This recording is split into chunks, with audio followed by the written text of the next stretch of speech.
Healthcare is too expensive. Employers are offsetting costs onto their employees. Who will make health benefits affordable for hardworking Americans and their families? You will. This is the Empowering Plans Podcast, a show dedicated to helping you once again emphasize the benefit in benefit plan. Now prepare to learn, plan, save, and protect with the FIA Group. Hello, everyone, and welcome to another exciting episode of Empowering Plans Podcast. I am here today, Jen, to talk with Katie a little bit about the new rules as it relates to the at-home COVID test. I know that this has been a hot topic, has been in the news for what was supposed to happen versus what actually happened. And while we were hoping to have the opportunity to talk with everyone today about not only the mandate, but also the at-home testing requirements, there were some recent new changes when it comes to what the actual test or vaccine mandate is going to look like. The Supreme Court touched upon that. And before we actually talk about what still is in effect, I think it might be important for us to take a step back so that we understand what isn't going to be in effect. Hi, everyone. As you may know, SCOTUS did strike down the OSHA ETS for employers with over 100 employees for the vaccine or testing requirement. However, the Supreme Court did uphold the CMS vaccination requirement for any healthcare workers that receive Medicare or Medicaid funding. The distinction between these two court decisions were mainly due to the court recognized that requiring vaccination was already within the powers of the Secretary of Health Services, while OSHA didn't have that same congressional approval. This means that employers do not have to implement this program at a federal level. There are certain states, like New York, that continue to have local vaccination or testing requirements. However, it's also possible that an employer can require vaccination or testing as an employment policy for COVID-19 safety. So plans may still need to worry about compliance with this new requirement regardless. When it comes to how a state requirement or an employer policy will come into effect with the over-the-counter COVID-19 tests, Health and Human Services has noted that plans are not required to provide coverage for testing that is for employment purposes. It can be very difficult to figure out if, that Binax test that someone's getting, did they get it from Walmart with the employer funds, or did they just buy it on their own for employment testing? It'll probably be impractical to enforce, but it's something for the plan to consider maybe having an employment exclusion for COVID-19 testing.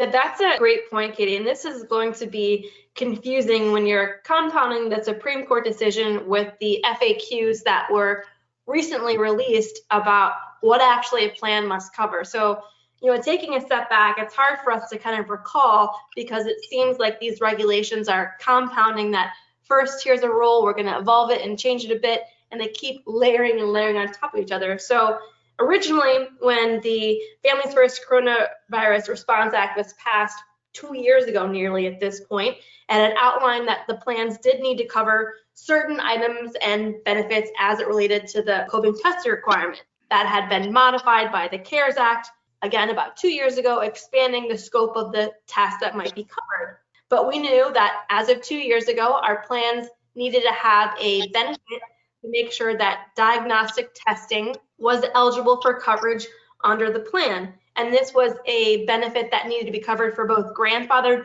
and non-grandfathered plans.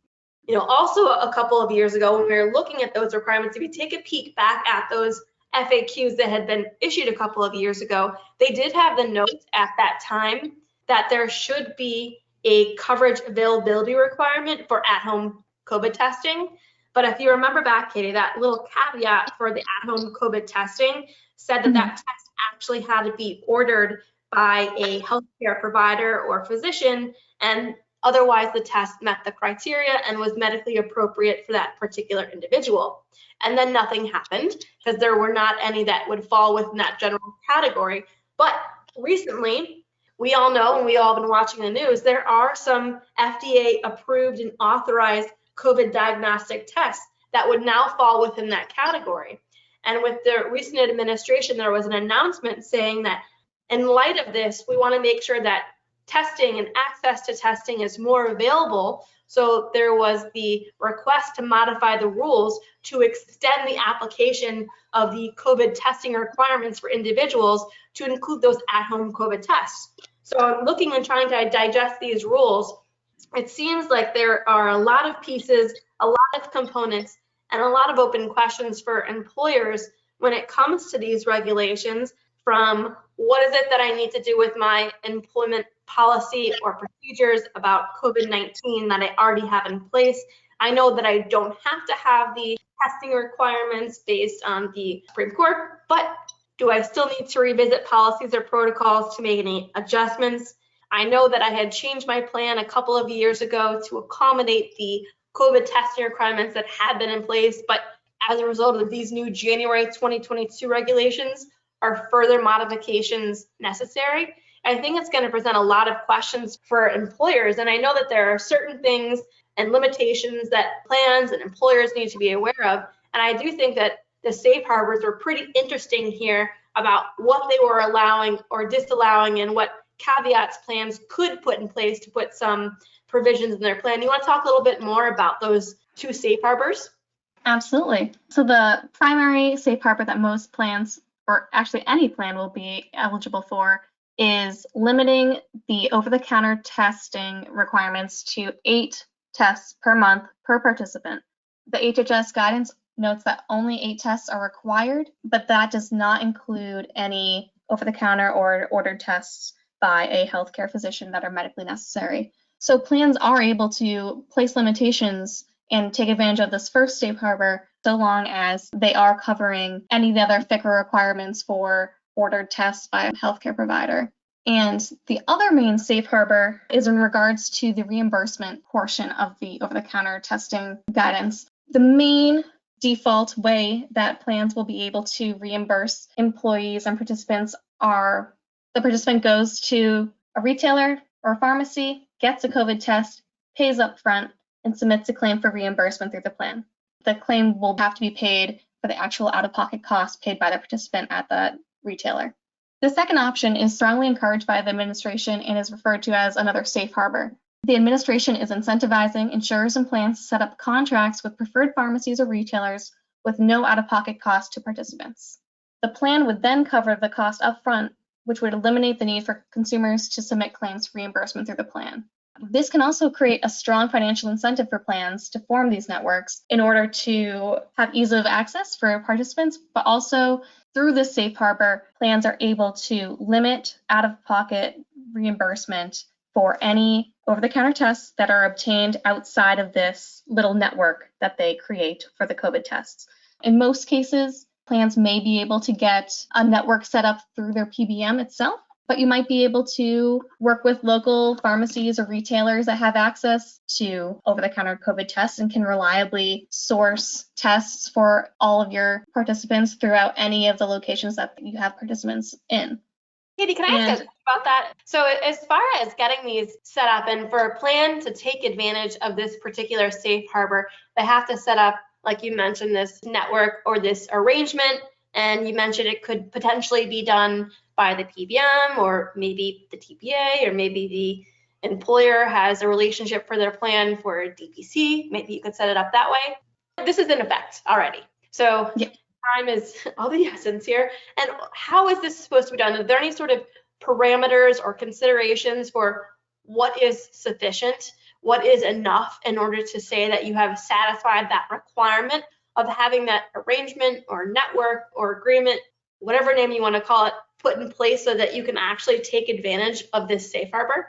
Not too much. The FAQ has said that you just need to have adequate access for all of your participants, whether that means you can go to the store every day and buy 8 over-the-counter tests. Probably not, but they should be able to get access to COVID tests reliably within a few business days, either online or through the retailers that are set up. So long as there is reasonable access for all participants in the plan to get access to these COVID tests, the network will likely be considered sufficient by HHS. And that's the other thing too, as far as this sufficiency requirement for whether or not that would be in satisfaction of what the regulations call for, there was not an explicit notification, notice, plan modification component to this, right? Right. So it seems like implicitly there's no notice, but in order to take advantage of the safe harbor, you have to have this put in place. Thus, you have to have plan participants aware of what it is. Does that seem to you that maybe there are some sort of obligations that plan members must receive some information about this? I think so. The whole purpose of this guidance is to get people access to COVID-19 testing. It's such a problem, and it's better for health plans to get ahead of people having COVID and reduce costs up front than it is to not catch it until it's too late.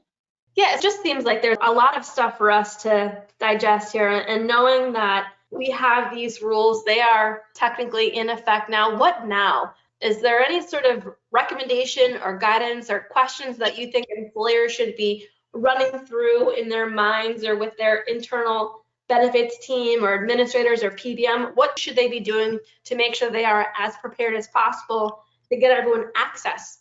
Yeah, I think the primary thing that plans and TPAs need to do right now is determine how you're going to handle the reimbursement process. Are you going to set up a network? Are you going to work with your PBM? Do you have local pharmacies or retailers that you can work with to set up this network? Or would you like to just go with the regular reimbursement? There's a risk in doing that because someone can get a test offline for like $200 and the plan would have to pay that because that would be their actual out-of-pocket cost. Whereas if you set up the network, you have contained cost. You know that if they get an online test for $200, the most that the plan has to reimburse them is $12 if it's not through their network. Yeah, and I think that's something too, as far as how to do this. And there's been some discussions about what it is that you would need to do, not only the amount and whether or not there would be a safe harbor in place, but the process for it seems like that's going to potentially be challenging too. And yes, I know that you had mentioned it needs to be promptly and as quickly as possible, but what does that mean? And is this something that you can submit online and then you can wait for a check to come in the mail? Or is there another strategy that the TPA or PBM or the plan would put into place? It seems like that's going to be a component here. And I think part of that process for some employers at least might be where they're adding in some sort of validation process to make sure that these tests were appropriate and that they are meeting the threshold, since you had mentioned that this is not something that can be used for employment practices, although that would be very, very challenging to have to put that process in place for every individual request for reimbursement to prove otherwise. It seems like that'd be almost impossible. The other piece of this too is that plans and employers and TPAs and everyone in the industry wants to make sure that these tests are not being provided if there is fraud or any sort of misuse or abuse of the actual test. So the regulations did seem to put in some sort of elements and notes about what an employer could do to make sure that they are taking as reasonable of a step as possible to prohibit the fraud or abuse of utilizing these at-home COVID tests. So that's certainly something that an employer could potentially consider adding for their policy. But as far as other materials, do you have any wrap up in summary, takeaway information or notes or highlights for employers and plans as they're looking to comply with these rules? Yeah, I think the only other thing we may not have touched on is, will you need new plan language for this coverage? Question, huh? I think it depends. If you're going to take advantage of the safe harbor, either one, if you want to limit it to 8 over-the-counter tests, or if you want to impose that $12 test limit for tests purchased outside of the quote-unquote network that you're setting up, I think a plan language may need to be adopted to address that. If the plan is going to use the regular reimbursement process without setting up the network, then it's possible that the existing COVID-19 language, especially our language, would be sufficient. Great. Thank you so much. I think that this is certainly a topic that we're going to stay on top of and have updates as the regulations evolve on this. So thank you everyone for tuning in and joining us for another episode of Empowering Plans. Thank you very much.